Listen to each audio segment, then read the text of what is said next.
Hello everyone, and welcome to another brand new episode on my channel, Wonder Boho Book Club. Today I'll be discussing the book, Will It Make the Boat Go Faster? Written by Harriet Beveridge and Ben Hunt Davis. Harriet Beveridge is a stand-up comedian and executive coach. Ben Hunt Davis won Olympic gold at the Sydney Olympics in 2000 as part of the men's rowing 8. In Will It Make the Boat Go Faster?, Ben and Harriet offer tips and tricks from the world of Olympic competition and Olympic champions to help you ace the challenges in life. With 10 years of experience, the duo has worked with many clients from various fields. They help you solve all sorts of problems. No matter what your current challenges are, there is a right solution to meet your goals. The book is written with a light tone and provides an honest account of how Ben achieved success in his life, thereby giving you the insights to realize your own full potential. Before moving ahead, please don't forget to subscribe to my channel. Part 1. Divide your goals into layers. You want to be a winner in life, but you don't know where to start. Well, you can start by setting clear goals for yourself. Clear goals give you focused energy, keep your focus on the activity, and help you grow as an individual. So how do the best of the best, the Olympians, set goals for themselves? They may do this by breaking down their goals into 4 layers: the crazy layer, the concrete layer, the control layer, and the everyday layer. The crazy layer is where you set bold and outrageous goals for yourself. The goals in this section might not be realistic, but they might fire your imagination of achieving the impossible. Goals like winning the Olympic gold medal in rowing, for example, might seem crazy at first, but are definitely something worth dreaming about. In order to make sure your crazy layer doesn't disintegrate, you need to provide a framework and a way to measure progress. It helps to have the concrete layer in place for this, so that you know where things are going as well. An example of how to turn your crazy Olympic rowing goal into a more specific goal would be to break the world rowing record, which is set at 2,000 meters in 5 minutes and 18 seconds. With this level of intensity and preparation, literally anything can happen. While every detail on the concrete layer is important, you must also admit that you can't control everything. That's why we need the control layer in order to target specific elements in your strategy. For example, you can't control the weather while rowing, nor can you really control how fast your competitors are. But you could control how much time you spend practicing. The everyday layer provides instructions for your day-to-day movements you need to be making in order to achieve your crazy goal. For example, work out in the gym on Mondays and practice rowing on Tuesdays. This layered approach is a good way to keep your goal realistic and achievable, yet ambitious at the same time. Part 2. Make your journey entertaining. Giving up activities that you enjoy but aren't really in line with your goals can make you feel frustrated and demotivated. Instead, try to make the journey toward your goal more fun and enjoyable. Self-motivation is an important aspect of success. This means that if your goal doesn't excite you and you aren't making significant progress on it, motivation for continuing to work on it can drop. For example, if your goal is to lose weight, instead of going to a gym or embarking upon a strict diet, take some tango or salsa lessons. This way, you will shed those extra pounds as well as learn a new skill, killing 2 birds with 1 stone and having fun all the while. The next step is to actively engage in daydreaming. Daydreaming is important because it can help fuel your desire for and belief in your goal. It also helps strengthen these feelings by filling your mind with images of how things could look in the future if you're successful. The author's daydream was seeing himself on a podium holding up an Olympic gold medal.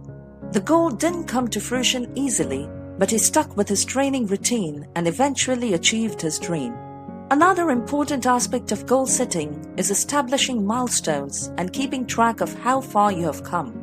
Seeing how much is left to accomplish can give you an impetus to move forward towards your goal. Part 3. Build a great team. When working on a group project, it is important that everyone involved has the same goal, which puts every one of them in a common place. This can be achieved when everyone in the team shares mutual desires and measurable milestones. For example, the author's rowing team wanted to win an Olympic gold medal. Each of the teammates had their own reason for doing so, but they were all aligned in their ultimate goal of winning the gold medal. The measurable milestones of the team included winning regional regattas, passing the ergometer tests, and winning the World Championship by rowing 2,000 meters in less than 5 minutes and 18 seconds. In order for a team to work efficiently, every team member must be respectful of each other and agree on shared rules that function as guidelines for acceptable behavior in general. Also, the rules should be enforced only after an explicit discussion with the team members. A team works best when each member has deep knowledge of the other member's pros and cons. This helps them to communicate with one another and maximize productivity within the team. To listen to more interesting summaries, please subscribe to my channel. Part 4. Focus on your process of achieving goals. Have you ever dealt with a manipulative salesperson that focused too much on getting you to buy something instead of what you actually wanted? Often, salespeople talk a lot and listen less because their focus is on selling instead of on the process of selling, where it should ideally be. A great way to focus on your own process and become curious about it is to ask yourself how you can achieve your goal and what obstacles you might face along the way. For example, the author's coach adopted the strategy of comparing his team's performance to that of the other teams. He then spoke with his team to better understand what the team was lacking and how to overcome those barriers. Also, expertly sharpen your attention to improve your performance and bring about positive results. Finally, the success of your process should be measured by how well it works, not just by the final outcome. Doing so will foster growth even during challenging times. Part 5. Learn from your failures. Next, the author talks about the 3-step process for planning for the unexpected and preparing for any disastrous event. The first step in preparing yourself for unexpected setbacks is to identify your weak points. Discuss this with your team and figure out areas of improvement, both individually and as a team. Even after you've pinpointed your weaknesses and worked on them, certain things can and will go against you. When things don't go according to plan, try to accept the reality and figure out an alternative way forward. Finally, learning from your failures is a great way to avoid bigger problems down the road. Mistakes are a natural part of the process, and even small problems can represent big opportunities for learning. Reflecting on them and how you dealt with them can help steer you away from future mistakes. Part 6. Take reasonable risks and stop worrying about other people's opinions. Competing is always difficult, so when the going gets tough, you should focus on your opponent to not start turning against yourself too.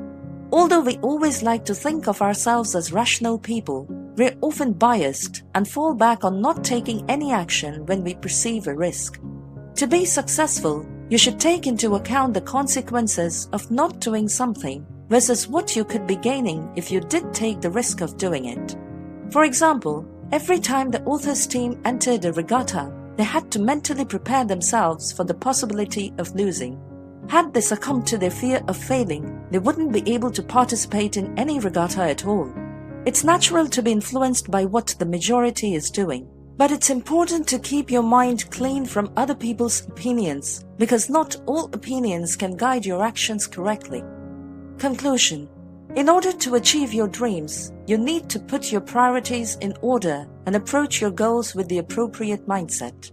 This includes setting up your programming and training, as well as understanding what you need to do to succeed. Being dedicated, planning things carefully, and working to the best of your abilities are things that often produce great outcomes. Establishing clear visions and understanding one another well during teamwork can also result in success and prosperity. Thank you for watching this episode. Please don't forget to subscribe. Your likes, comments, and shares are highly appreciated. See you soon in our next episode.